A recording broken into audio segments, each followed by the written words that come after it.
रोहित पवारांनी अजित पवारांचं नाव वापरू नये, जशी आमच्यावर फोटोची बंदी तशीच बंदी टाकावी.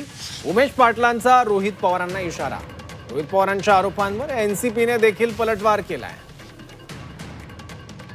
यापूर्वी शरद पवारांचा फोटो हा राष्ट्रवादी काँग्रेसकडून वापरला जात होता. त्याच्यावर राष्ट्रवादी काँग्रेस शरद पवार पक्षाने आक्षेप घेतलेला होता आणि बऱ्याचदा रोहित पवार हे अजितदादा यांच्या अपघात की घातपात या अनुषंगाने वेगवेगळ्या पत्रकार परिषदा आणि वक्तव्य करत असतात.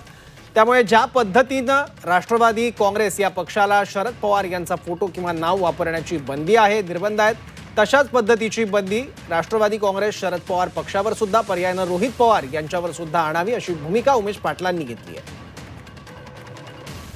यापुढं ज्या पद्धतीनं आदरणीय पवार साहेबांच्या संदर्भानं आम्ही कुठलाही फोटो टाकण्याच्या संदर्भात आम्हाला त्या ठिकाणी परवानगी नाही आहे, तसं रोहित पवारांना अजितदादाच्या नावाचा वापर करून त्या ठिकाणी स्वतःचं राजकारण पुढे रेटण्याची आमच्या पक्षाकडून अजिबात त्यांना परवानगी असणार नाही आहे. हे या ठिकाणी या निमित्तानं आम्हाला स्पष्ट करायचं आहे.